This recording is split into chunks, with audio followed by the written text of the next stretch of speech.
Here we are, broad daylight, lots of tourists. It really doesn't seem like the same place at all. And yet a few hours ago, Derek very clearly picked up on several individuals, in particular the presence of Hatshepsut. Indeed, she was quite a character. She established herself as a pharaoh, as a king. She depicted herself in the regalia of the pharaoh. Moses. Is it? It sounds like the Moses. Thutmose III. Saying, don't disregard me. We have ample evidence that he was in the shadow, and he was very frustrated. However, this systematic obliteration of her memory doesn't show until the very end of his reign. It was all planned. So you do this because your son, you make sure your son will inherit your throne. Seems pivotal, this relationship between Hatshepsut and Senenmut. Senenmut? What? Senenmut. He is the father of this child. Is he here? Senenmut was Hatshepsut's great supporter, great lover, confidant. Lover? Were they having an affair? The great privilege he had, the gifts he received from the queen, he was granted plenty of audiences with the queen. All this speaks voluminously for this privileged status. Derek also mentioned the daughter of Hatshepsut, Neferora. There was a claim that she's the daughter of Senenmut. Senenmut? What? She's the daughter of Senenmut. Could be true. He was, by the way, her tutor, the tutor of Hatshepsut's daughter. This claim might make him fall out of royal favor. But just back to Neferora herself, Derek had a very unpleasant feeling in terms of her circumstances. Hey, I can smell the blood. I can smell it. Being the daughter of a powerful queen, the most powerful woman on the face of the earth, and Thutmose III being frustrated, making sure no more female pharaohs, maybe he plotted to kill her.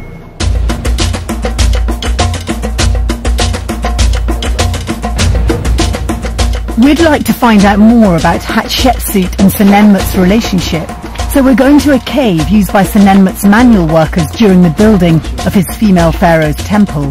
The walls are covered with ancient graffiti, which may give us some clues. That is indescribably graphic. I mean, I don't quite know what to say in response to looking at this. Ancient graffiti. So this is meant to be Hatshepsut with Senenmut, sort of getting it on. And scholars are dating this to the 18th dynasty, to the time of Hatshepsut. What do you make of this, Derek? Well, it is astonishing. It really is. And, you know, being in here, picking up the residual energy, suggests to me these two in the sexual act. So in other words, you're saying that Hatshepsut did have an affair? Yes. With this man?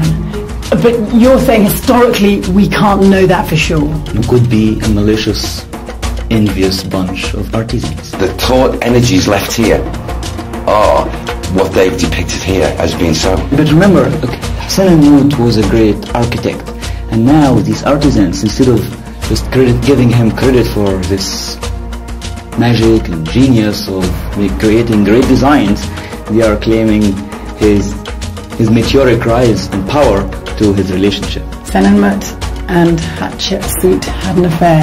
You'd put money on that, would you? Yes, I would. I believe so. Lucky boy.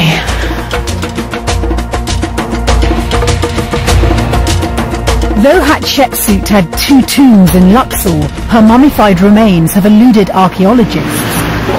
Dr. Hawass, we're here in the storeroom of the Egyptian Museum beside a mummy that you've recently discovered. When did you actually uncover her? By accident, I found one tooth, big one. Yeah. And I took this tooth and I brought a dentist. And we looked at the mummies and we found actually that this is the mummy that lost that tooth here. Okay, so the missing tooth fitted with this mummy. Exactly. We found that Hatshepsut, the tooth of this lady is not good. She suffered a lot from that. Okay, toothache. We found that she could be in the age of 50. How significant is the find? I believe this find, in my opinion, could be one of the most important discovery, because Queen Hatshepsut was a great female pharaoh. And What kind of a woman do you think she would have been in the company, for instance, of Hatshepsut? First of all, she was fat. She was not beautiful. And if you look at her mummy, you can see this clearly. But she was a strong woman. And a woman like this, that she ruled Egypt in the time of the Golden Age, we have to say that she had something.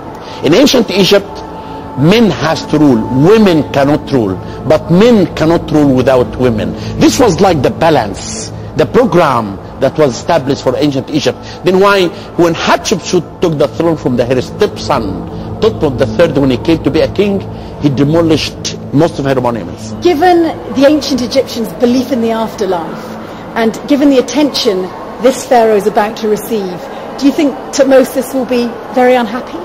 I don't know what he will do when he see the mummy of Queen Hatshepsut beside him in the afterlife. We'll see. Especially if she's the one getting all the attention. Yes.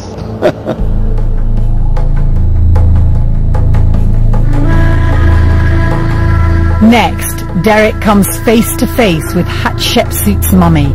We hope to find